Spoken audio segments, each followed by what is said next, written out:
તમે લોકો પણ એક ઈવી કાર ખરીદવા માગતા હોય તો આ વિડીયો તમારા માટે છે કે તમને ખબર પડશે કે આઈડિયા આવશે કે એક ઈવી કાર લેવી જોઈએ કે ના લેવી જોઈએ, અને ના લેવી જોઈએ તો શા માટે ના લેવી જોઈએ, અને લેવી જોઈએ તો શા માટે લેવી જોઈએ, એના વિશે આ વિડીયોની અંદર તમને સમજાવું અને એક આઈડિયો પણ તમને આવશે કે આ બધું કેવી રીતના ચાલે છે. સૌથી પહેલાં આપણે માર્કેટમાંથી એક કોઈ પણ કાર ઉપાડી લઈએ, જેમ કે ટાટાની હેરિયર ઈવીમાં પણ આવે છે અને પેટ્રોલમાં પણ આવે છે. પેટ્રોલની અંદર જો રેન્જ એની જો કાઢીએ તો જો 16.4 KMPLની ટાટા ક્લેમ કરે છે કે હેરિયરની અંદર એ માઇલેજ આપશે. તો એક સિંગલ ફ્યુલની અંદર કે એક ફેર ટાંકી ફૂલ કરાવો તો એ 800થી 850 કિલોમીટર જશે. આપણે લોકો પકડીએ 700થી 750 કિલોમીટર જાય એવું આપણે પકડીએ. 15ની પર જો માઇલેજ આપે, 14-15ની માઇલેજ આપે તો પેટ્રોલની અંદર એ 700થી 750 કિલોમીટરની આપણે લોકો પકડાઈ જઈએ. હવે હેરિયરની ઈવીની અંદર તમે લોકો લઈ જાઓ, ઈવીની અંદર જોવો તો એમાં ક્લેમ માઇલેજ જે રેન્જ આપણે જોવા મળે છે એ એક સિંગલ ચાર્જની અંદર 500થી 700 કિલોમીટર, 627-28 કંઈક આપણે રેન્જ જોવા મળે છે. આપણે લોકો એને 500 550 પકડી લઈએ, કેમ કે જે રિયલ લાઈફની અંદર રેન્જ નીકળે ને એ થોડીક ઓછી જોવા મળે છે જે ક્લેમ રેન્જ હોય એના કરતાં.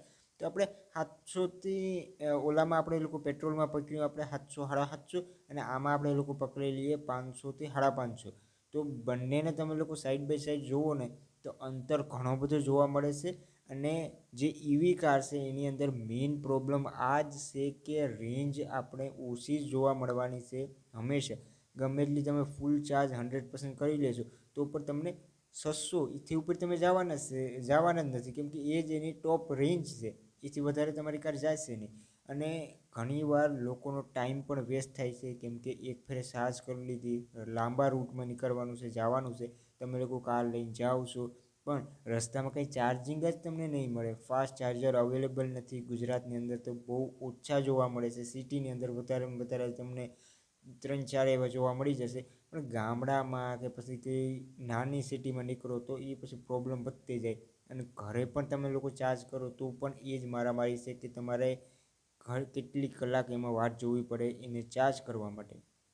પેટ્રોલની અંદર કંઈ નથી, એક 5 મિનિટની અંદર ટાંકી ફૂલ થઈ જશે અને તમે લોકો ગમે ત્યાં નીકળી શકો છો. અને માઇલેજ એટલી જ આપશે, એટલે કે એટલી જ માઇલેજ પકડો કે એથી ઓછી પણ પકડો, પેટ્રોલ પંપ તો ગમે ત્યાં જોવા મળી જ જશે. આ ટાઈપનો કોન્સેપ્ટ જે આ છે ને એ જ માણસને પ્રોબ્લેમેટિક લાગે છે, જે લોકોને એક મેન ખટકે છે. જે લોકો ઈવી કાર ખરીદી રહ્યા છે ને એ સિટીની અંદર ખરીદી રહ્યા છે, કેમ કે એને સિટીની અંદર જ ચલાવવી છે.